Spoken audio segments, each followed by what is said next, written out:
Having some great energy on these holiday sessions. We've had a strong move up now and some good range days, and that's a big chunk of trading the open psychology is to understand what that initial push is as we kind of go into price discovery since the last regular session, and then when it settles into ranges or trends, and it pretty much only does one or the other, and sometimes it does both.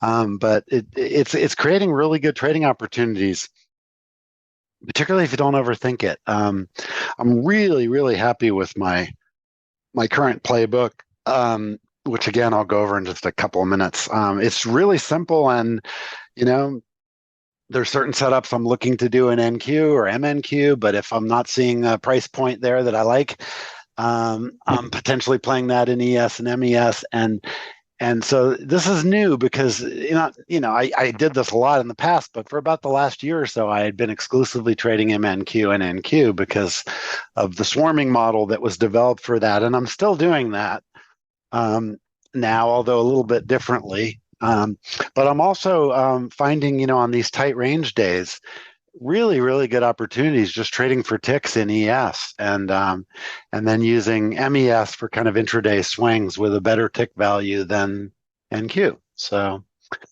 that's the scoop there. Oh, I see a couple of the guests that I saw registered are here. So welcome, guests. Hi, Jeff Gordon. I'm glad to see you are here. I'm kind of just dragging out my open here because I'm going to introduce what I'm actually doing and what's on my screen for those that are guests and not regular members here. And there are a few registered for that. So welcome, everybody. For those of you in TRG, Jeff and I went to the same high school. And we're both really old. You guys know how old I am. But anyway, let's see, what time is it? Yeah, let me go ahead and start the intro part. And if somebody comes in the middle of this, I don't want to repeat too much, but we'll run out of time if I don't. So once again, welcome everybody. Welcome normal TRG members, people that are going to hear this on the recording, and guests. What you see on my screen right now are the NQ and EF futures, the NASDAQ 100 futures, and the S&P 500 minis futures, mini and micro in both cases. If you're not an expert on futures, it's real simple. What these are is these are derivatives of the equity indexes. And a derivative just means that it's derived from something. So they have a financial relationship. And if you look at any of the indexes, for example, let's take the S&P 500. These are the equities or the stocks in the S&P 500. Microsoft, Apple, a couple of Googles, Lilly. There's a lot. There's 500 of them. The ES, the thing that we are going to trade this morning, is a derivative of this. So it will have a relationship to it, but it is not a relationship of one-to-one or always at the same time. And so what we are doing on the left side of the screen here, I am watching the NQ market, which is the other one I actively trade, and that's the NASDAQ 100 equities converted to a futures contract, in other words, a derivative of it. So again, a lot of the same issues are in it, but the NASDAQ is much more tech focused and smaller. It's only 100 items. So these three columns on the left, this one is the NASDAQ kind of crunched together so I can see the day more clearly. Instead of it being a quarter of a point at a time, I've got it a point at a time, and that just gives me a nice quick look at what that market looks like. This one is the futures for the NASDAQ 100. It's called the NQ. And then this is the micro version of that called the MNQ. And I'm set up to trade them both this morning. For different reasons, I might trade one or the other. If I want to kind of scale in and out, I'll start with micros. If I'm just going to get really aggressive, I'll trade the minis because the relationship of them, a micro is a tenth of a mini. So I can do 10 here is the same as one here. And the value of having 10 entries that might be a little different versus just having to go 10 all at once, that's why you might do one versus the other. This thing right next to them is a liquidity map. In other words, it's showing where large orders are currently sitting. And then on each of these displays, I'm going to clear it right now. What you're seeing is the actual traded volume as it's trading. So that's what these numbers printing on here. And it's trading on the buy side or the sell side, the bid or the ask. risk. And in the futures market, there's only your counterparty is whoever you're trading against. So there's no, market makers. There's big traders, there's little traders, but we're all doing the same thing. When I buy, I am buying from somebody who's selling to me. There's nothing else. So it's a very pure market. And therefore, for professional traders, it's the best place to play. The futures market, that is. The leverage is very high, and therefore you can make and lose a lot of money quickly. But if you know what you're doing, obviously the leverage works in your favor. Right below these displays, and again, those are the NQ ones. This is the exact same thing for the S&P 500 mini and the S&P 500 micro. And I am going to potentially trade all four of these. I won't be trading on this one that's blue. That's just kind of to crunch. Since this one spreads out so far, you can see there's the bottom of it and there's the top of it if you do it in how it trades, which is a quarter a point at a time. So this just crunches it together. Okay, so let me get rid of my reminders. And so I trade 4 setups at the open. And one of them I'm not even going to talk about because it's too advanced and it's too hard to do and it doesn't work consistently enough to talk about. But I will talk about the other 3. So basically, I'm looking for one of 3 things. And in some instances, I might actually get all 3 of them at the same time. Because this is a very liquid market and because we have a lot of leverage, whether we're trading the NQ or the ES or the micros of that. For example, if I buy one ES, for those of you that aren't familiar with this, if it just moves, right now it's trading at 60. If it moves from 60 to 61, that's a $50 move with one of those. So you can make and lose a lot of money very quickly. You could trade 10 of those and make $500 in that one point. And so you have to be really particular about where you play. And I am what is called an order flow scalper. So what I am looking to do is find in the volume as it's trading, I am looking for places where I have a statistical edge to be long or short. In other words, to buy or sell. I can be short, which means I can sell something I don't own and then buy it back lower. So the idea is sell high, buy low, or buy low, sell high. They both work. Beneath each of these are just some very short-term and slightly longer-term plots of the volume and the price. That's what you're seeing below these. And I'll talk a little bit about these as we get going, but I want to just finish on the setups that I trade this time of day. The regular trading hours is about to start. At the bottom of the hour, you can see the time on my clock right here. I'm in Washington State on the West Coast, so this is Pacific time. In 4 minutes, the New York Stock Exchange opens and we go into regular trading hours for the equities. Remember, we're a derivative of the equities, so you're going to see when that happens, our market suddenly get very, very busy. And that's called regular trading hours. What's going on right now is the overnight or the Globex session, which is more speculative, simply because the equities haven't started trading yet, or the vast majority of them haven't. And so right at the open, there's what's called price discovery. The futures and the equities have to kind of get in balance, and the equities have to figure out what's going to happen today. Are people buying stocks or selling stocks today? And the futures will kind of get in sync with that, and it will often overshoot it and sometimes even lead it, depending on the conditions. So I basically am looking to trade 3 different events. The very open, which I call the open 5, is simply some days there's a lot of momentum, one way or the other in either of these instruments or both. If I see places I like, and again, if you're a TRG member, you've heard all this many times, there's certain price levels and certain sets of conditions that I can see in the traded volume. And when I see it, I often will take advantage of it. And at the open, that thing I'm looking to take advantage of is simply momentum that is stronger on the buy side than the sell side, or stronger on the sell side than the buy side. I have a friend that I taught to trade this who's a professional surfer, and he does this really well now and doesn't even understand the market. He just trades the energy at the open. Kind of a Zen dude. And that's the right answer. This first trade is all about the opening energy.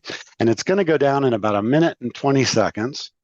So that's called the Open 5. I generally will try to play it in MNQ, the instrument I have highlighted right here, because that's where I can scale the up and down the most, and I have the most leverage for the movement. This instrument moves around a lot. So think of this as a rubber band. And if I can get on the right energy of that rubber band when it's really stretched out, when it snaps back, it's a real big opportunity.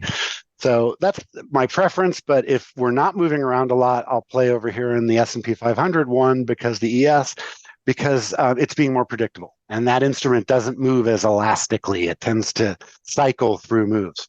So we'll do the Open 5, and then I'll talk about the next setup, which is the break of the 15-minute range.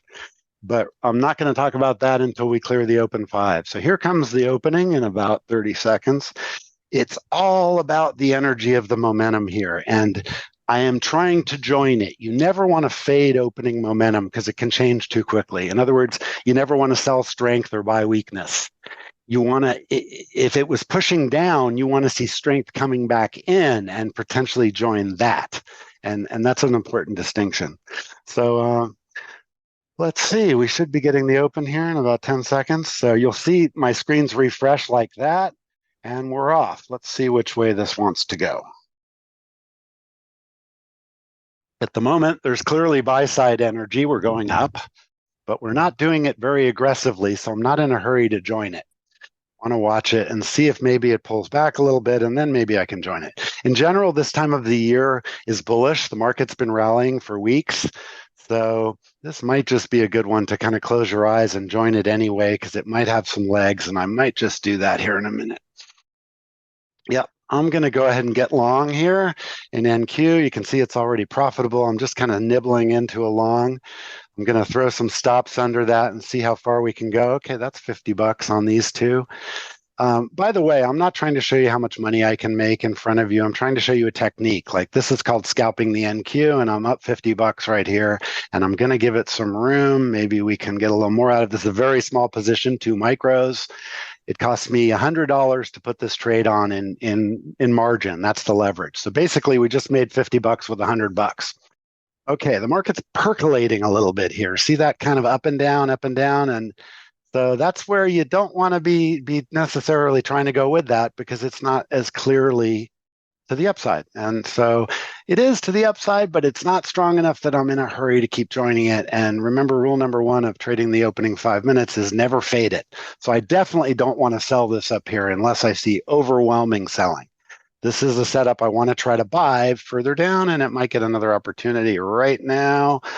Let's see if we can do that. Okay, so there's 2 more there, and we're long at 1975. In other words, 16,1975. It's just profitable. Okay, now we can protect it. So we'll put a stop under it and kind of see if we get another push to the other end of the range.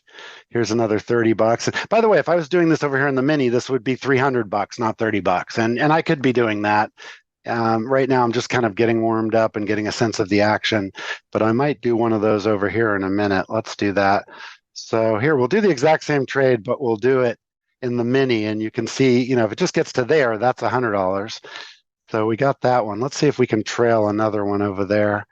Maybe, if we get even just to 30, that's 200 on that trade. I don't want to let it go against me too much because there's a big hole down here in the volume, but let's take one more here and then maybe play back to 20.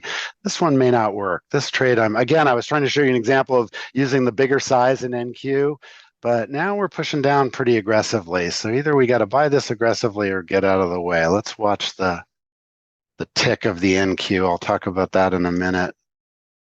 You know what? I'm going to buy down here. And just for, again, you can do this in NQ on the snapback. You can get really aggressive sometimes. But, clearly this particular trade's offside. 0 has to hold. If it doesn't, we'll just flatten out and get out of the way. And I think, yeah, let's do that. So there's a really good lesson there. Again, using less equity or less leverage here, I was able to do really well. You put more leverage on, it goes against you. That's gonna cost you a little bit. One other thing that's on my screen that I meant to mention before we got started, and the opening 5 minutes is going to be over here in a couple. So this is a calendar of upcoming economic announcements. At the top of the hour, we have new home sales and the Dallas Fed index.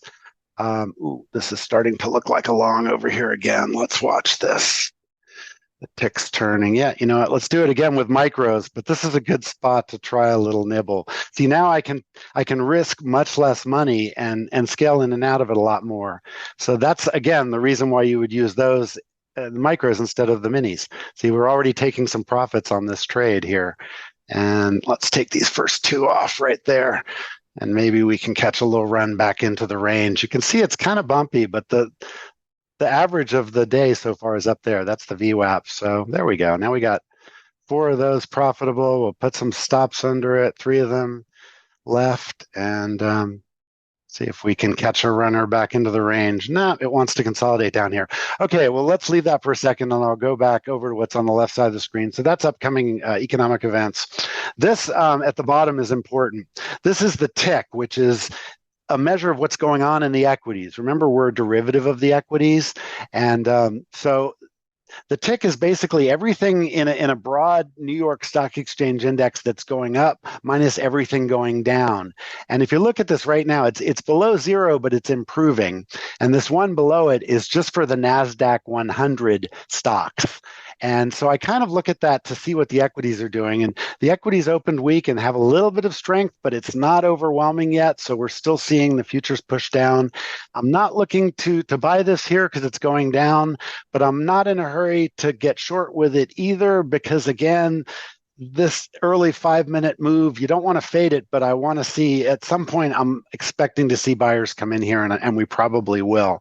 Now, there's some other elements of the internals of this tick that I just described and the NASDAQ tick that I will come back to when we get to the 15-minute trade, which is in about 10 minutes. But let's watch this and see if we can catch a long down here. I think we might be able to. So you want to watch, this is the equities. Again, this is everything going up versus everything going down. So if you take the NASDAQ 100, right now it's minus 25. So the equities in this futures contract that it's derived from are still going down more than they're going up. So you don't want to be getting long here until that at least flattens out and starts to improve like the broader market is. The S&P, you can also see pushing down. Now, while we're at this stage, before we get to 15 minutes, I'm trying to crunch a bunch of material into this class, but we're watching a summary. This is from my other screen of the trading as well. And this is the entire session in ES. And you can see this kind of bell-shaped curve. This is really typical. Markets trade very statistically. That's what we do in TRG. So since we're at the bottom of that, that's starting, and we're at some liquidity, that's starting to look like an interesting long trade over there. In fact, I might do that right now. Let's go ahead and see if we can get a scalp in ES here off of the 57.5 quarter number. I'm going to get that mechanical stop out of the way. Again, I'm kind of early on trying to buy this low, but and so what I'll do is I'll probe in and try to scalp it with ES, and that's right there. That's $50. So, and I was on the right side of it. So now that's telling me, okay, there are buyers down here. Let's start looking for longs if that continues, particularly in NQ, because the snapback could be really nice from here. So I'm going to throw a few on there also long, but I'm going to give this some room to come down, and I'm going to try to scale into this at the low because, again, it's because it's like a rubber band. If we just snap back up to value, value is up at the average value is up at 4. So that's 20 points up. So again, we don't want it to go against us too much, but this is a very asymmetric spot. There's a lot of opportunity there as long as it doesn't aggressively continue down. And again, I'm going to talk about a measurement for that when we get to the 15-minute trade.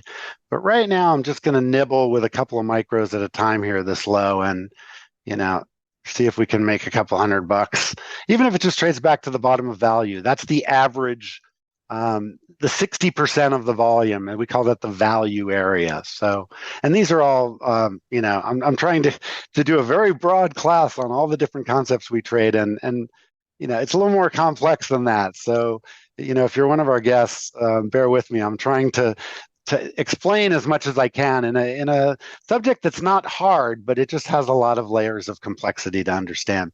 Let's protect this trade, and we have profit here. We're up about another $100. I'm going to try to trail a stop under it, and if we can catch a runner all the way back up to the other end of the range, That could be very tasty because that's all the way up at 40 and we're trading at 80 right now. So that would be a really nice winner. That's worth taking some risk. Very asymmetric. Again, that's what I'm looking for here. Let's lock in $100 of that profit and see if we can let it keep going. There it goes. This is the P&L on the far left here of this particular trade, not of everything we're doing, but of this last 4 contracts. So got $75 there. And again, if you had it over here, it'd be 750. But I showed you over there, if you get off sides, you're taking too much dollar risk for this much volatility. So you're much better off playing with small blocks of micros. And, if you want as much leverage as you have in the mini, use 10 micros. That's all. But I'm using 4 here, and I'm making, again, with $200, we're up $200. So we've literally doubled our money on this one trade, and I'm giving it a lot of room because I think it's at the VWAP right now. That's the average volume weighted average price. And it's right at 0.0, which is often an inflection point. So let's tighten up the take profit stop. But we could easily go all the way to the other end of this range, which is 40. So I want to give it a little room to do that. This is typical opening behavior. As I said, the market is discovering price. It's trying to figure out value. Ooh, this is beautiful. Okay, so we're long here from 79. It's now trading at 02. I'm protecting it from about 95. So if it goes below that, I'll take my profit. But this little trade's up about $200 now, and I really want to give it a chance to go to the other end of the range if I can, but I don't want to give back too much of the profit, so I'm kind of keep that tight.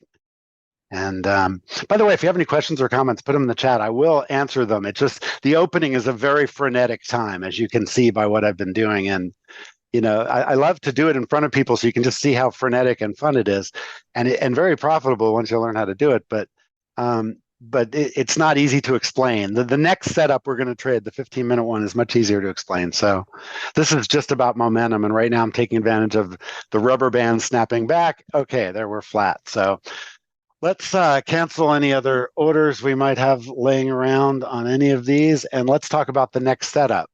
So at this point, the market has now opened and the equities have been trading for a little while. So let me put this up. This is a summary of what the equities are doing right now. So this far left thing is the tick that I talked about. We opened fairly weak and we're heading back towards 0, but we're nowhere near positive. In other words, this is what equities are going up versus what are going down in the broader market. The one right below it is what things in the NASDAQ are down versus up. This opened weak and has immediately turned and shown some strength, which is why that NASDAQ trade worked out so well. This panel here is just a summary of everything up versus down. So again, this one on the left is what's going up versus what's going down right now in the equities and the stocks that we're derived from. The advanced decline is simply from last session, from Friday, what's up versus what's down. And the market has a pretty good down lean, minus 1,100. That number gets to about minus 2,500. So, that's kind of bearish, but not overwhelmingly so. And look at the NASDAQ one, same story. It opened of the 100 that are there, 64 to the downside, but it's improving. So, this is not a sell everything and get out of the way kind of market, but if you find buying opportunities, particularly once a really good low has established itself, and you can see that in the buying versus the selling at the bottom, that gives you a good opportunity to go the other way. Okay, so what is the opening 15-minute trade? Well, there's a pattern that's very consistent in equities futures. And the first thing is, if we have a gap, it either tends to fill or tends to go. A gap is just from the last regular trading hours close. So, and I've got them plotted on here. So this is the ES, and there's a little baby gap down, but we're really not going very far. And these other lines on here are just extremes of that volume weighted average that I talked about a minute ago in terms of statistics. So, standard deviation number 1, number 2, number 3, number 4, just standard deviations away from the average. This is classic statistics stuff. This particular market, which is the Russell index, which we're not trading right now, but we keep an eye on it, it's very weak. And that often leads the rest of the market down. So that's the first piece of context here that's important for the 15-minute trade. The next thing we want to do is we want to see where we are relative to that. And so here's this yellow lines that are horizontal lines on here, that was the opening 15-minute range from Friday. And the trade here is really very simple. We're doing the same thing now. We're creating that range. Right now it's plotting in blue, but that's the 15-minute high and the 15-minute low. And in about 3 minutes, we're gonna, be at 15 minutes of open. So that's gonna create this yellow range. Okay. And the question's gonna be, which side are we gonna break it on? That's what we're looking at. And right now we're almost in the middle of it, but we're down toward the bottom side. So if the market gaps down and then breaks this range to the downside, there's usually a decent opportunity to trade down. If it is a weak break of that range and then it goes back into the range, that's usually reminiscent that we're going to get a day that's going to be range bound. And therefore, you can fade that move. You can buy the low end of it. And that obviously worked really nicely on Friday at the open, and then it broke down a little bit after that. So again, this is a real good barometer of what the next 45 minutes or so are going to look like. That's the idea here. So we're right about to print that. So let's go ahead and let it print. You can see on the NASDAQ there, the yellow line is the high and the low. Same thing here on the S&P 500. It's not printing in the right color right now. That's just a quirk of this charting platform. If I reload it, it should solve that problem. Let's make this slightly faster. So we'll do 2 minutes here instead of 3, and we'll kind of zoom in on where we are relative to what happened on the previous session. That's what those extremes are. Those are just standard deviations of the volume average, volume weighted average, called the VWAP. And again, I'm trying really hard. I know a lot of you know all this stuff, you TRG folks, but we have some guests, and I'm just trying to share what it is we do as much as I can in a 45-minute class, which is, obviously very challenging. Okay, so we have established that range now. You can see there's the high of it, there's the low of it. The one that I'm paying attention to is the opening 15-minute range of the S&P 500, the ES index. So whichever way this breaks, if it doesn't go that way very far, I'm going to fade it. If it goes that way by more than 2 or 3 points and the volume looks like it's going to keep going, that's typically a very good trade to try to join for the rest of the morning. So that's what we're looking for here. In other words, is this break of this low here, this yellow line, is that going to be just a couple of ticks, just a little bit of a break, maybe down to this overnight low here? Or is it going to, really get going? Because a weak break, we want to buy it for a trade back into the range. If it exceeds that aggressively and we see it trading on the sell side aggressively, then, we either want to join it or get out of the way. So notice how the tick is improving. This is now up above 0, as is the NASDAQ tick. So this still looks to me like a long setup. The question is where to try to play it. So, and which instruments to play it in. I think I'm going to do it in both of them here. I think I'm going to buy a couple in the micros over here. That's MES. Remember, that's the micro ES, and I didn't do it fast enough in the NQ here, but down here somewhere, I think I'd like to nibble long. And again, remember, we just did that. So I'm putting limit orders, and I'm saying, come down to me and they'll fill. And we're already long 2 over here in the MES, the micro ES. And what I'm doing over there is an intraday swing.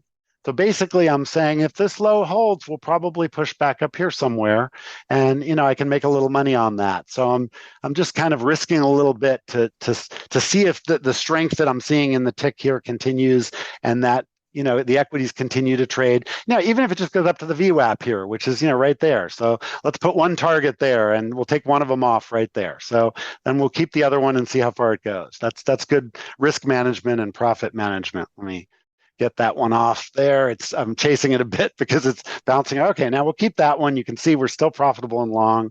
And, again, as long as it doesn't aggressively take that low out, I'm okay with that. I'm watching this on a footprint over here. We had stops at the top. We don't have UB at the bottom, but it's not a price rejector or a real strong low down there. So it could go either way.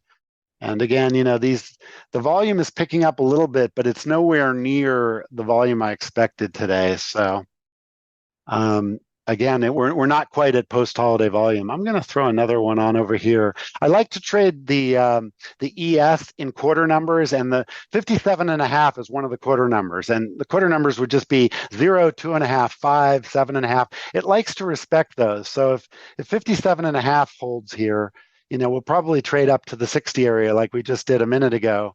And, we can kind of trade back and forth in there. Could even do that in the mini. That might not be a bad idea, although I missed it. The trade was further down, like right there. Let's try that. And we'll see if we get filled over here in our NQ trade, but I'm going to push that down so it's at the bottom of that value area. Meanwhile, we've already got our 2 micros here, and we'll take one of them off right before the next quarter number, which is 60. Again, it's just 0, 2.5, 5. Forever, the ES is traded that way. I mean, I remember I used to go watch them trade in the pit in Chicago, and the quarter numbers have been around forever. Whatever the reason is, nobody really knows. It's, humans like to break things up into chunks. But, if we go back below 57.5, we'll probably trade down to the 55 quarter number. And that would be an interesting spot to, maybe look for a little more to add to that trade. I'm going to cancel this order because I missed it there. I got it over here a little late, but we doubled the trade there on that entry. So meanwhile, the NQ is kind of in the middle of nowhere. It's nowhere near the targets I had. I'm going to cancel those and just watch that for a minute. Meanwhile, we'll keep an eye on this trade. So this is where the micros are really valuable. I really want to scale this, but I want to do it, down here closer to 55 than up here at 57, where I was doing it, because this is right on this big chunk of volume. That's what this is. That's a graphic of the volume we've traded histogram style since the opening of this regular trading hours session.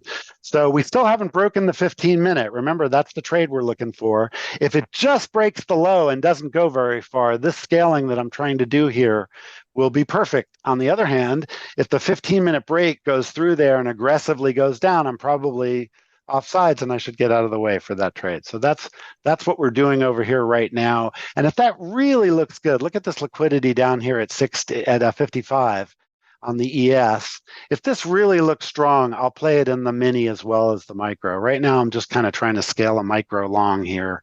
And you can see it got bought again right there when it retested that 57.5 area.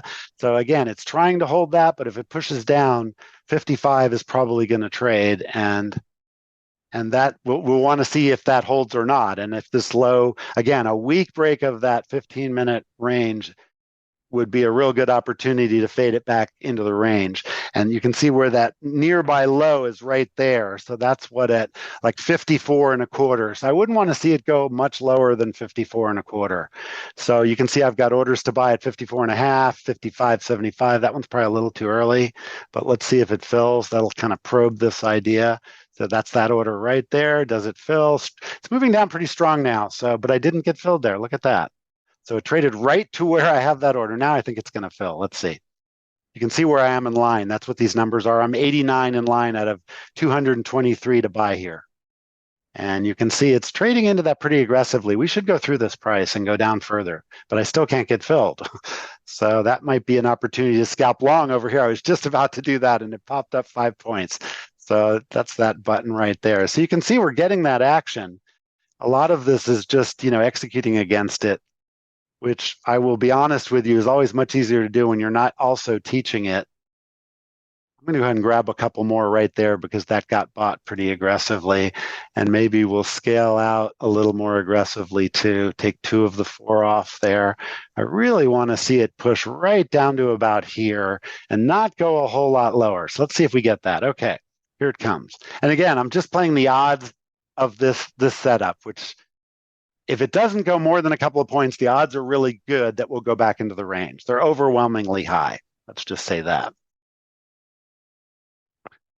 So basically, I'm fading this low right now, and I'm watching the footprint of it as I just showed you. And right now, the low is not remarkable down there in either direction. We could go lower. We talked about this at the Ides of Monday session today. If you're looking at the TPO view, there's air below us. So we want to see this area hold. If it doesn't, there's a whole lot of potential to the downside. I'm just kind of playing the holiday bias that we're not going to have a big sell-off day because we generally don't this time of year. That's really, why I'm trading this fairly aggressively into this liquidity. Let's take one more there. Again, we only have 6, so we don't even have a mini yet. But we're building a decent position if this idea starts to work. And there it is. That's break even right there. So we could now take 2 of our 6 off with some profit and then see if it continues to move back into the range. See, it tried, and it couldn't even break the 15-minute there. The buyer stepped up right there at that low. So again, I'm on the right side of the trade here. Let's see if it follows through either way, because that's what we're looking for here, either to scale into it more aggressively or to start taking profits as it's coming up, which looks like we're going to get a couple off here profitably. And again, I'm demonstrating technique. Use your own risk management. You could certainly be doing this in the mini, and you're just per contract taking 10 times more risk for 10 times more potential. That's all. The commissions in the micros are slightly higher, but commissions are a rounding error for full-time traders, so I don't really concern myself with that. Okay, now you can see both of those filled profitably. So now we're profitable from 56 and a half. We're right on the 57 and a half quarter number. So let's see if it trades up or if it trades back down toward 55. I think I'm going to take one or two more off right here as it's kind of getting absorbed there, and it's kind of pausing. I'm going to reset the volume so you can watch it. And you can see what I mean. See, trading up, there's an uptick. But we're right on this big bump of volume. So if it gets up in here, we could really get going. And I want to make sure I still have some, but I don't want to let it pull back on me too much. So here, let's protect these last three. And we'll protect them right on the quarter number. So if it keeps going, we're in good shape. If it pulls back to the quarter number, we'll take profits because we're long from here, 57 quarter. But so far, now I can start trailing this and protect the profit on the way up. Because see, the liquidity is coming in front of me. So the chance that it's going to trade down to me is less and less. There's buyers pushing the price up. They're lifting the ask. So now I'm in a really good spot to trail the profit and protect it. And we could go up all day, and I could just keep following it up. I'm trailing and protecting the profit. And that's really what you're trying to do when you're scalping, is get to profit right away, protect it as fast as you can. And then, I don't predict how far it's going to go. I don't use targets unless the market's range bound. This will stop going up when it stops going up. The people that try to predict where that might happen are wasting time. You can do that contextually, but if you're scalping, you want to lock your profit in and take it like that. So, all right. So let's see, where are we on time? We're right about to get to the top of the hours. Let's go ahead and cancel all the orders. And the reason I'm doing that, if you can see on my clock here, it's about 4 minutes to the top of the hour. And if you look over here on the far left, we have new home sales and the Dallas Fed manufacturing index coming out at the top of the hour. And so what you want to do is you never want to try to predict how news is going to affect the futures market. What you want to do, however, is react to reactions. So what I want to do is try to trade the reaction, particularly if it pushes down to that area I was looking to buy. I don't want to leave orders down there because I could get really run over if there's a strong move that direction. But I certainly might hit the market or hit the bid if we get down to those areas on this news announcement. So that's why flatten everything out, kind of clear your head, start over. I reset all the volume on all of these, so we're seeing fresh traded volume. Remember, this is the orders, what people say they are going to do. And I couldn't really care less, except that you can see where there's lots of orders, which may or may not end up trading. But the thing we're seeing in here is the actual traded volume. So this isn't what people say they're going to do, it's what people are actually doing, and that's really important. What they say they're going to do is much less important, but you need to keep an eye on it.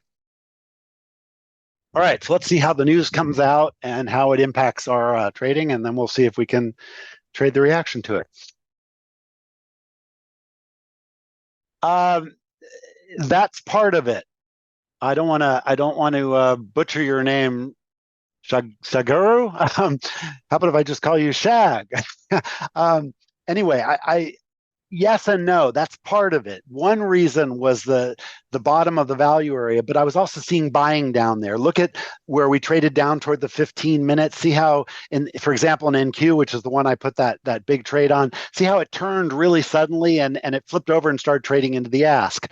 So that's what I call a high volume reversal, and I always want to go with those.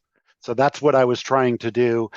After we did the trade in NQ that I was just showing you how the leverage can work against you. So that was when we started nibbling long down here. And I'd still like to get long down there. That area looks reasonably strong right now. If you go back to where we traded Friday and look at that, so we poked down to right here.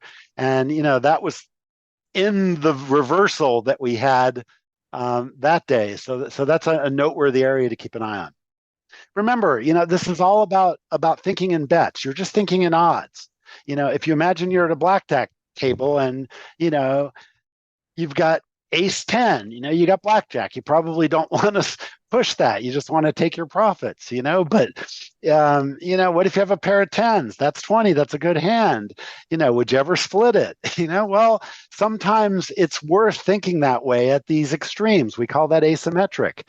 It's probably worth taking more risk because again, the markets tend to trade around value. And when we get to extremes of one type or another, which these aren't that extreme, but that's my point, it tends to trade back into the range, whatever the range is. And that's what most of my tools are doing that you're seeing here. We're comparing the very short-term range of the volume and the price, which is showing us, look, this is an auction. All financial markets are auctions. People are offering to buy on the left side of this column, and here's the prices in the middle, and they're offering to sell on the right side. And then when the trades are going down, the blue ones are trades that went by on the ask or the offer, the people that are selling, and the ones going by on the pink side are the buy side because that's where there was somebody bidding. And so if the blue is going up like we're doing aggressively right now, that means buyers are overwhelming the sellers, and the sellers are lifting up the prices they're offering. They're raising the price. So that type of energy is real easy to join or fade. And if it happens to be, to your question, if it happens to be, at some sort of extreme or at the value level or the VWAP or the value area high, or, these are all just statistical metrics. And the same thing with these numbers. These are just standard deviations of the current value. So all we're doing is statistically gaming it. Like right now, we're pushing up. We obviously got did we get our numbers? We got the numbers are out. So the market pushed up. Do we want to try to fade this? Maybe. This could set up a nice short up here. Let's see how far this goes. It doesn't look like it's got a lot of energy to go up. Let's try it. Let's just throw one micro on up here, maybe two. See, the top of the range is up here at 40. So it got close to that. See, now we're profitable. Now we can protect it. So what did I just do there? We're just making a $25, $30 here because I only took two micros, but I'm showing you an example. What I did was I said, okay, the news caused a reaction. It pushed us from one end of the range to the other. But before the news, we were at the bottom of the range. So we got up there, I sold it, and we took profits on one. I'm trying to keep the other one. And I just took profits at the top of value. So again, all I'm doing is saying, okay, that was an extreme for that instant in time. So we'll temporarily fade it. And, we're smack dab in the middle of the range here. So it can easily go either way. And so rather than trying to predict which way it's going to go, just take advantage of when the energy changes. That's the point. Cool. I will do that. Thank you for responding. Okay, here now we're pushing up again. Let's see if we can fade. I generally don't like to fade holiday trading, in other words, short the top, but this is proving to be very clearly, there's clearly sellers up here. We've pushed down really hard a couple times. So if we can break the 15 to the upside and it's a weak break, maybe up to 40 or 50, that could set up a really nice little short here, at least for that instant. But also note the internals continue to improve. The tick is improving. Let's see what's going on with advanced decline. It's also improving. So the equities are coming out of the gutter, but they're still low. So, lately when that has happened, it's continued for the rest of the day, but that doesn't mean that's what will happen today. So at the moment, I still like this a lot more as a long trade at the bottom of the range for that reason. But so far, the very top of this range has been sellable. And so what does that tell me? Remember I said that the reaction to the opening 15 minutes will tell me what type of a day we're going to have? I'll tell you right now, this is overwhelmingly likely to be a range day. The chance that we're going to break out of this and go a long way up or a long way down right now is very low. The odds are we're going to probably work a range here, maybe do another inside day of the previous day. And, so again, if you look at that on the TPO view, we're basically smack dab in the middle of this new little range. As Lee was explaining, as long as we hold the low of that, heck, the all-time highs could be in play. Go back and look at the dailies. That's what the story they're telling. Hang on, let me get the dailies up here. Look at this. NQ is right at its its yearly high, and it's just a few points from its all-time high. ES not quite there yet, but it's not far away. 46.39 is the high of the year. We're at 45.60. And all-time high is 48.08 for the S&P 500 contract. Look how strong YM is. Again, it's come off that, and there's strength in RTY, the Russell Index as well. So, much better trade right now to be buying the low than selling the top, but we might be able to get a short. Let's just for fun, let's throw some orders up near this extreme here. And if it trades up there really quickly and we get filled, the odds are really good it'll trade back down, at least to right here, which is the top of value right now. You can see there's liquidity up here in the 30s on the crunched version. Well, that's where I'm putting orders right around there. So if we push up to that liquidity, there's lots of sellers up there, and it acts like a magnet. So we probably will push up there. And, those guys are most likely to at least push it back enough ticks that we can make some money when we get there. That's the premise of sticking orders up here like this, particularly with the micros where I can scale, and it could go up to 50 and I could scale that and trade back into the range. So, all right. So how are we doing at 7:05? I'm going to try to go to the initial balance, which is the bottom of this hour, to 7:30 my time. And because that's the next setup that I do. There's a setup right now that Lee likes to trade called the B to A. So basically, we just ended A period, which is this trading right here, and this is the volume just on the buy or the sell side, the bid and the ask, and then we're starting the second period, which is B period, and the B to A is, will the B take the A out? Well, it doesn't have to go very far to do that. So, that could happen. The top of that has what we call a price rejector on it. In other words, it got sold pretty aggressively up there and it got absorbed at the same time. So that's interesting if we get back up into that area. That was up in here on the overnight session. So you can see there's liquidity up there as well. So at the moment, we're still kind of in the middle. Remember, the 15-minute hasn't broken yet. It traded right down to the edge, but it didn't break it at the low. So at the moment, this is as rangy as it gets. So we want to take advantage of that. And if it breaks the initial balance, which will be, this first hour I'm talking about, the direction it breaks that could be very predictive today. If it breaks it to the upside, we could have a short squeeze start that could have a lot of legs to the upside. So if this breaks aggressively up and doesn't pull back, I would not be doing what I'm doing over here. I would cancel those orders and try to find a place to go with that. And maybe we'll do that here. Why not? Let's see. Just for fun, let's see if we're going to go that way. I'm going to go ahead and buy it instead of sell it up to that area. So let's see how aggressively it can get up there. And so again, just kind of going with this energy of the tick here that looks like it wants to go up, but it can certainly trade all the way back down to zero here in NQ before it does that. That's the nature of that instrument. Okay, we have a new high in the tick there, so ES still has some strength up. Let's scale this just a bit. Again, I'm just kind of guessing which way we're going to go next here with a few contracts, not taking a lot of risk, and I'm looking to scale out of it before it breaks out or not. If it does break out, I'll be in really good shape with whatever's left. So let's take 3 of those off there and let the others go if of the 7 I have. So just see as the volume tails off here, I'm just going to kind of sell into that area right around 20, which is a typical spot.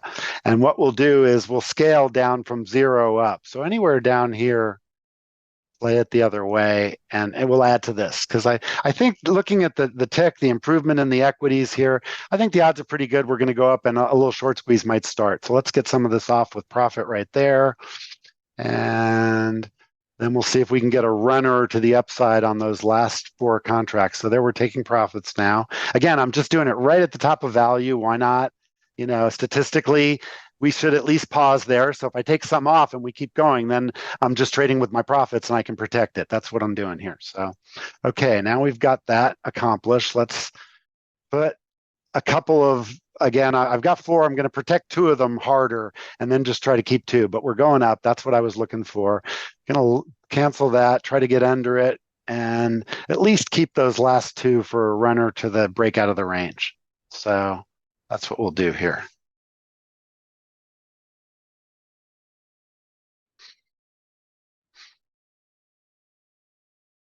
Okay, so that's our last two. We'll protect those, and now it works or it doesn't. And if it does, it could be a lot of money. Meanwhile, we've locked in, $50 here, $40. And okay, now we can trail it a little bit harder. I don't watch the quarter numbers like I do in ES over here. I look at like 20 to 30 is one area. The next area up from here is 50. So you can see that's where the liquidity is in the crunched version. So we could easily break out of here and keep going. So I don't want to give my profits back, but I also want to give this some room to go. So you can see I've got one take profit order there of my two. We'll take one off if it pulls back, but I'm going to try to keep at least one here. But you never want to give profits back. I have three rules when I trade.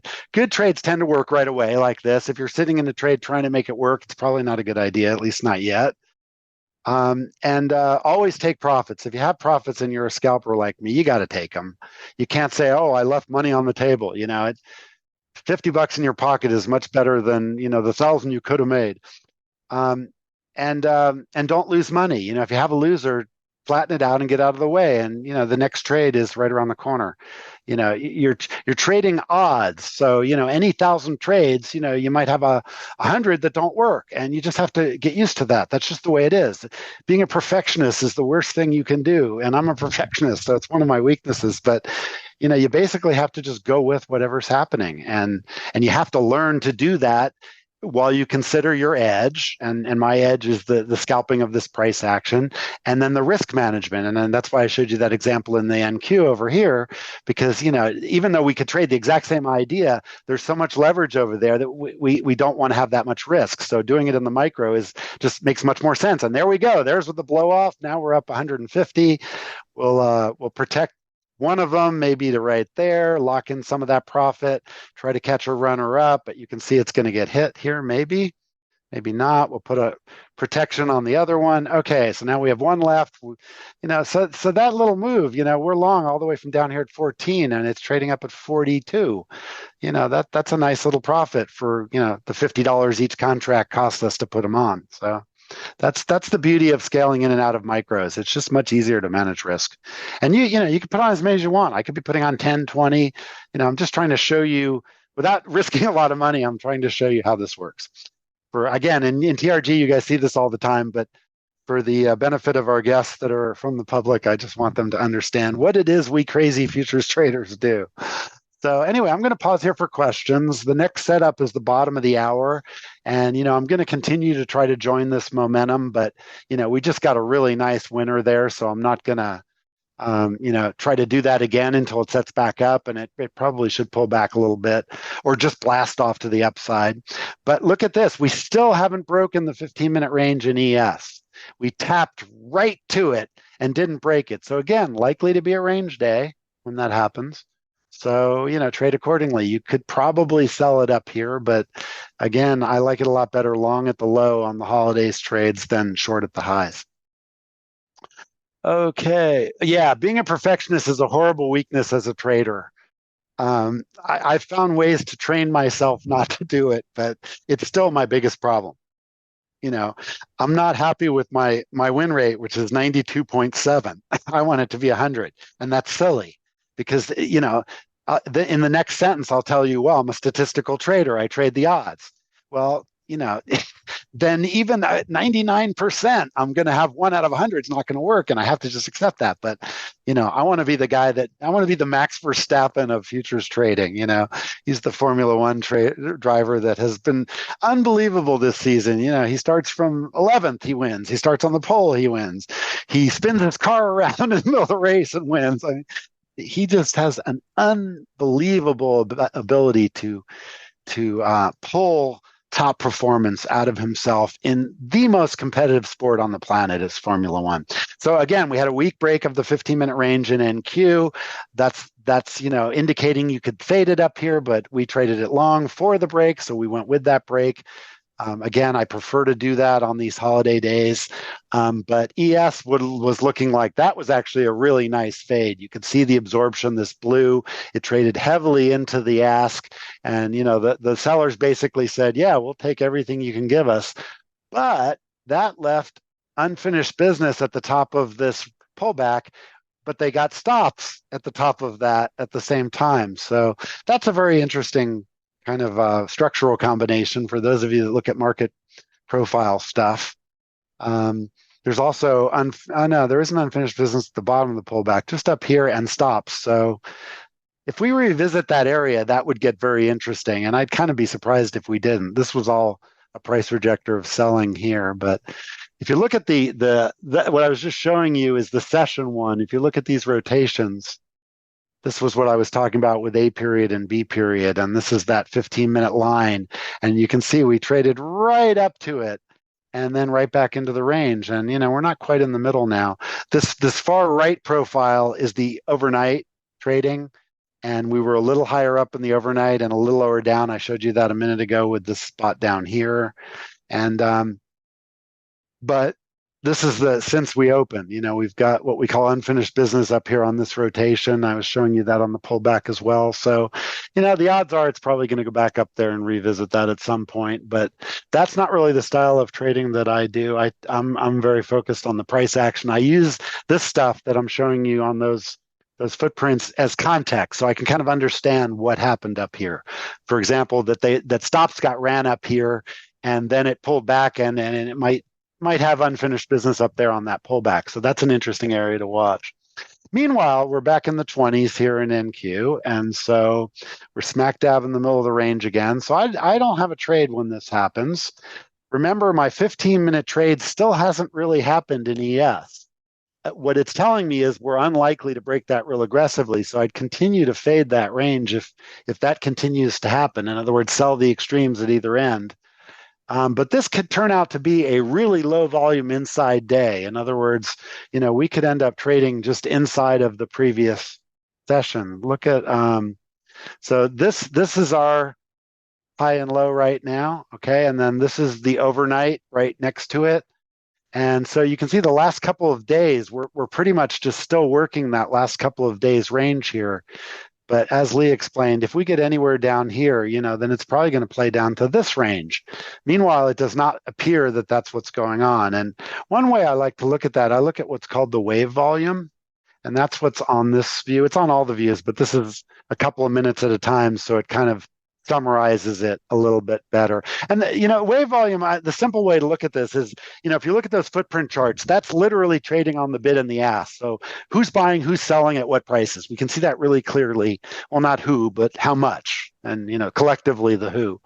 And this view allows me to kind of just see kind of a simple summary of that. So I can see that these green numbers are since we swung low, that's the volume of the swing up. So like this swing up was 11K, this swing down was 14K, swing up was 6, and then a little 1K. So, these are 2 minutes, and right now that's not telling me a whole lot. So sometimes I zoom in a bit. Let's go to 1 minute and see if the volume is telling any sort of different story.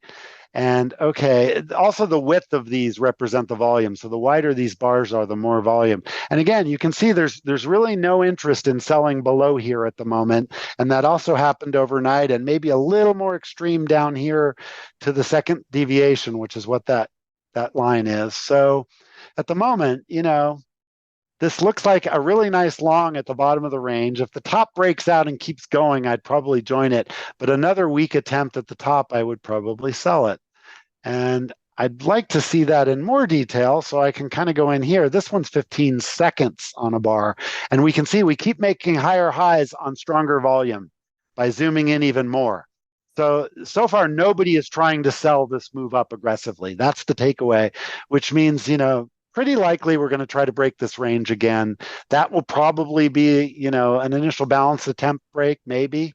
The initial balance is now here and here. That's the first hour high and low, as well as the 15-minute, because we haven't broken it yet. So this is a very interesting little range to watch the rest of the morning. It's going to pretty much tell the story of what's happening. And again, we already got the weak break in NQ, but the volume always tells you more. And the volume is still stronger on the upside. We're not getting any strong pullback volume, except we got right at the open, 19K on the down move, and then a weak bounce. But then since then, it's been doing nothing but putting in more volume on the up move. So again, not clear at all which way this wants to go, but at the moment, the odds are better buying the low end than selling the high end.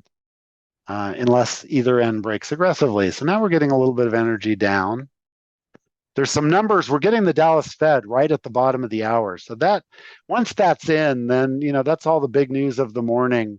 So we should be able to see some good trades right around the initial balance. So let's see what happens here.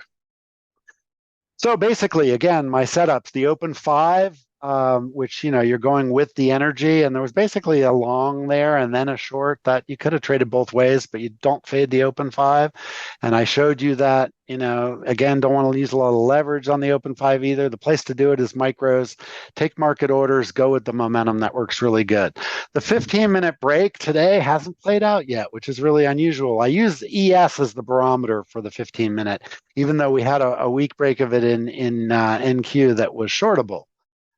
So again, the question really is what's going to happen from here more than what happened already. So let's just kind of watch and see. Like I said, the next trade's between now and the bottom of the hour, and sometimes it doesn't happen right away at the bottom of the hour.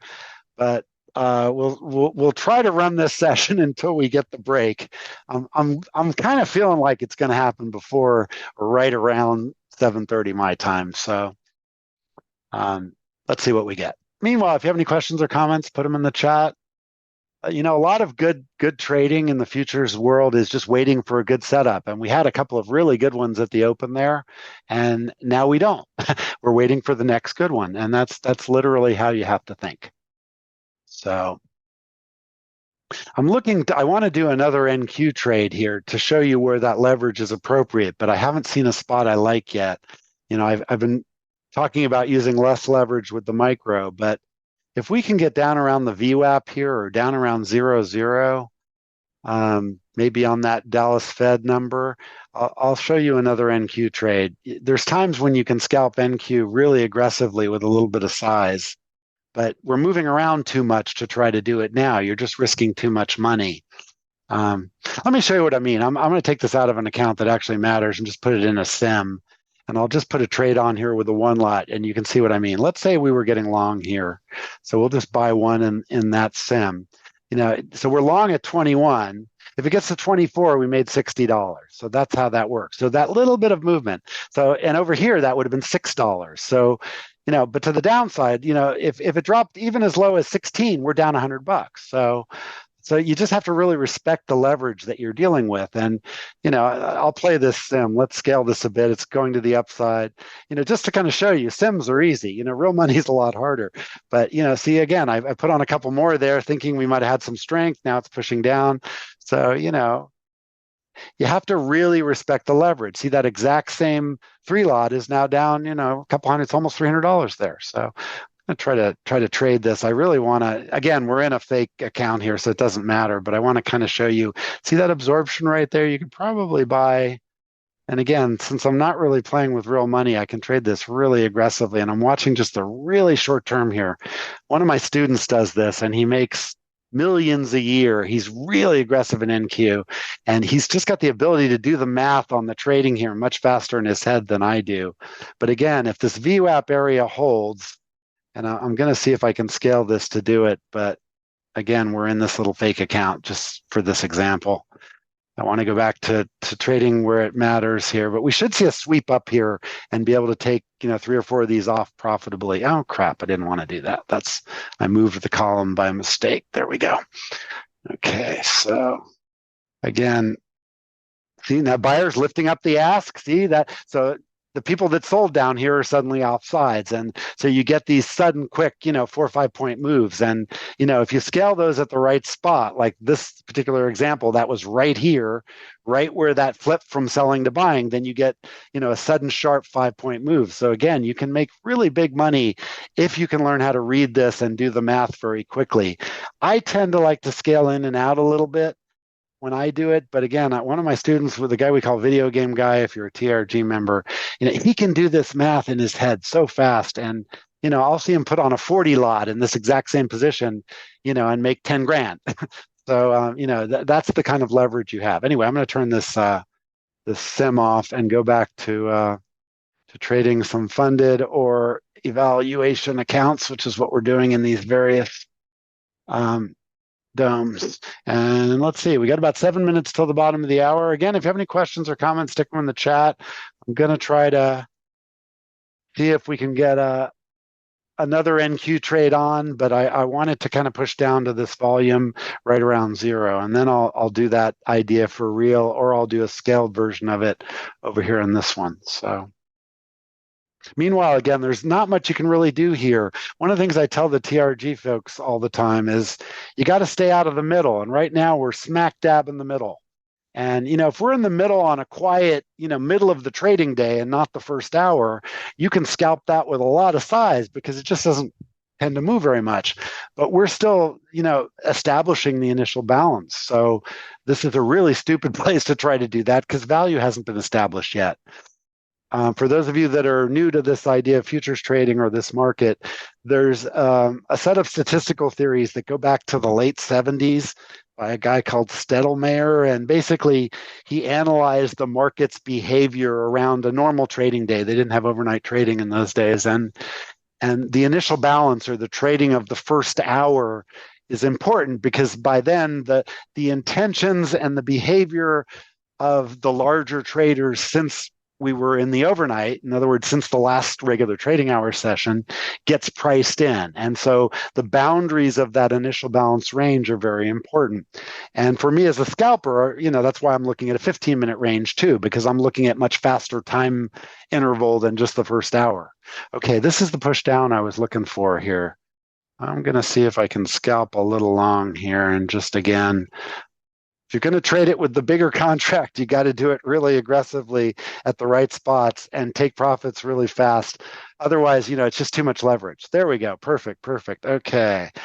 So I that was a $250 trade in that 5 seconds there. Just trading from the 0 area back up to the 7 area with a couple of the minis, which again, you're dealing with much more dollars per tick. And I'm really anxious to see which way this is going to break. A weak break to the downside here in EF, I would definitely want to get long on. So let's start paying attention to that instrument. Again, that's this one over here. I really like the spot it's at. So again, a weak break down here into this area, I would be very energetic to buy, and I'll probably do it in both of these. These are two different accounts. I'll probably do it in the micro and the mini. So, down in this area here, and I'm just kind of showing you with placeholders. I'm not saying I want to buy right there, but roughly that area, and down a little bit. I want to see how this liquidity here trades. Does that trade and we head back up into the range, or does that liquidity trade and we trade right through it?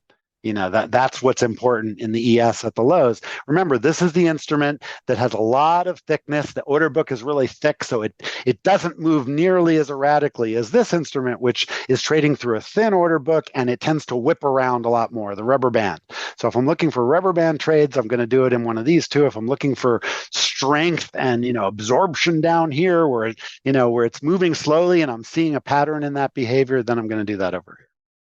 So in the ES related instruments. By the way, the internals are still improving. So in other words, the equities opened weak and have been getting better all session. And, I keep talking about this. This is typical in the holidays, and you can see it right here. We opened with advanced decline at minus 1,200, and it's improved to only minus 600. And, again, we've seen this pattern over and over again in the holidays. Weakness is getting bought, primarily because there's a lot of money on the sidelines that doesn't really have any place to go. Look, interest rates were really high, and a lot of big money went into interest-bearing instruments, but the interest rates are ticking down now, and there's talk about maybe a Fed reduction in the first part of the year. So if that's the case, where's big money going to flow? It's going to flow into equities. And that's what it's been doing. That's really very typical around the holidays. Again, you can't make money just off of that one idea, but it gives you a contextual bias that helps you understand, if you're me, a scalper, which way you should be playing at any given moment. And that's why I keep saying I really would rather be long down here and buying the low end of this range than trying to sell the top end of this range, except that last push up.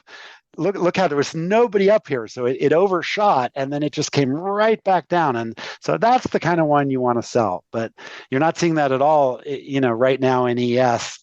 It did that right at the high, but it's forming a really nice little range here going nowhere. And, when those break, they tend to break violently. But as long as it's still doing that behavior, it's very profitable to trade on either side of that range. Buy the low or sell the high. And again, the bias here with improving internals would have to be buying the low end of it, unless something changes. Again, if we get down there and we see the sellers just come, ripping out of the woodwork and just crashing into the bid, and the bid gets pushed down and down, then the buyers are getting overwhelmed, and you're wrong, and you get out of the way and you wait till the buyers reassert themselves, or you go with the sellers and you get short. All right, we're right at the bottom of the hour. We're going to let this, I'm hoping we'll get a break, but it doesn't necessarily happen at the bottom of the hour. We might not break, the initial balance for 2 more hours. So let's see, we're getting a number, we're getting the Dallas Fed right at the bottom of the hour. If that might be a catalyst to do it. And so we'll let that happen, and then we'll wrap up after that. And I'll take any questions or comments you guys have. And that's fun. So that's where we're at.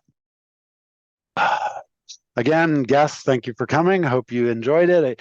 I'm trying to explain what I'm doing, which is not complicated, but it has layers of knowledge that if you've never heard about this stuff and don't understand equities and derivatives is all new. So again, bear with me. I'm trying to both give valuable material to our members who understand a lot more of this stuff, and also explain it as I go with the public, so you can kind of understand what us crazy futures traders do. And again, to be clear, I trade as a scalper. I'm looking for very short-term, quick profits. I don't take a lot of risk. If I have a trade on, that's risk. If I'm on the sidelines, I'm not at risk. I enter the market with the intention of making money very quickly and getting back out of the market, because I'm not at risk when I'm not in the market. And we're trading so much leverage here, just catching a few points can make you tens of thousands of dollars. So, you don't need to trade for long periods of time or with very large amounts of money, but you have to be very, very focused on what is the edge, what is the statistical advantage you have, and how are you using it with respect to managing the risk of the places you're wrong. Because it doesn't matter how good you are, you're going to be wrong. Even if it's 1 out of 10, that's enough to be catastrophic. You have to respect risk. And that's what most new traders don't understand, and how to do that. And then after that, it's just practice. I've been doing this 51 years now. So for me, I can do it in my sleep, but this has been a passion of mine since I was a little kid. I started trading when I was 13 with my bar mitzvah money. So anyway, $1,500. Opened an account with Dean Witter Reynolds in the Palos Verdes Peninsula Center, Jeff Gordon. It was my dad's broker, Al Reintees. God, I remember that like it was yesterday. And I bought options in a company called Comstat, which was acquired by MCI. And I made my first huge profit, and I thought I was a genius, and I was off and running. That's how my trading career started. Yes. Oh, and by the way, thank you for mentioning the courses. We have a lot of free courses or low-cost courses. JVC, could you post the link to the course material if you want to just, Sure. Was it $25 for the online course, I think? Yeah. And, it goes through it explains this all in detail. So if anybody is, from the public that's the place to start. So thank you for mentioning the courses. And then, we have all kinds of live video courses too, which you can become a TRG member, or you can buy a course, one at a time, or I every now and then do these public sessions just to kind of show the general public what we do. And it's fun. And thank you, by the way, Jeff, for coming. It's fun when I get a high school person to come to one of my things, because that was so long ago. I'm a little older, or you're a little older than me, rather. I was class of 77. You, Jeff, you were what, 74, 75? 74, yeah. So yeah, you and my sister, exactly, Randy.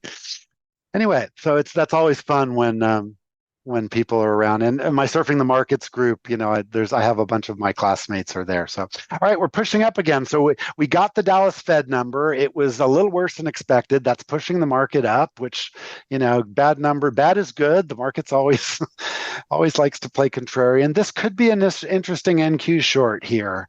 Again, we're at this high end of the range. Let's see if it can squirt up and maybe revisit the 50 area. We might want to sell this again. You could almost argue it's getting sold right here. but it just isn't going down. Now it's starting to go down. Okay, so you can see that spot right there. Sellers asserted themselves, but it's not pulling back much. So I wouldn't sell this here. I would, if you were looking to sell it, I'd do it up here. Right now, I would be looking to buy this most likely. So just for fun, let's grab another long here.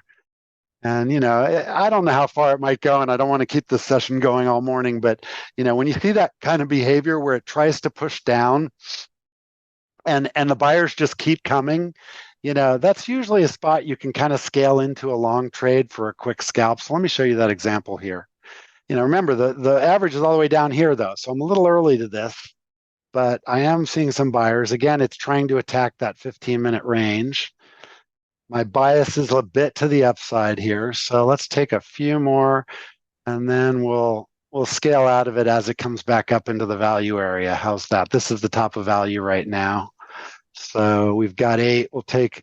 Let's take 5 of them off right here, and if we catch 3 more going up, great. But we'll take profits on these guys. So okay, so now we've got our 3 left, but stops underneath it, and maybe we can catch a ride to the highs. So again, this is what I do. I do this any time of the day or night.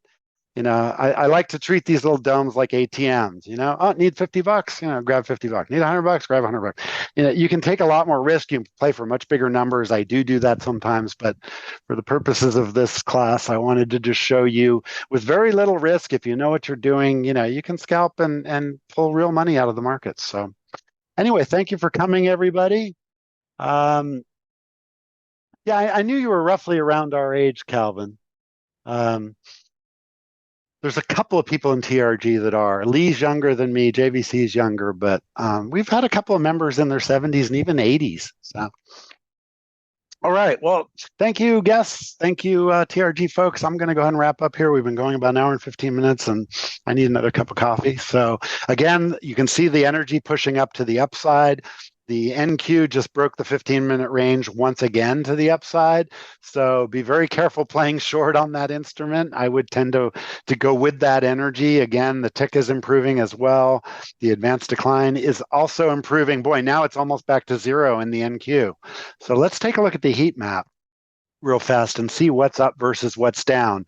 Okay, so in the NASDAQ, Apple is only down by a fraction, and everything else, Amazon's green by a couple of percent, NVIDIA, Microsoft's flat. So, it's kind of mixed, but there's some bigger green than red here. So, this, if the internals are improving, this is a market, again, I would be hesitant to short. I would be looking for opportunities like you just saw me do to find places to get long, at least for scalps like that. Okay, yeah, thanks, Jeff. I appreciate it. Thanks for coming. Thanks, Todd. Rest of the TRG members, we'll see you at the next session, which is tomorrow morning's normal Tuesday Trading the Open. Thanks, everybody. Thank you, JVC. Appreciate your help. See you guys later. Bye-bye. Bye-bye.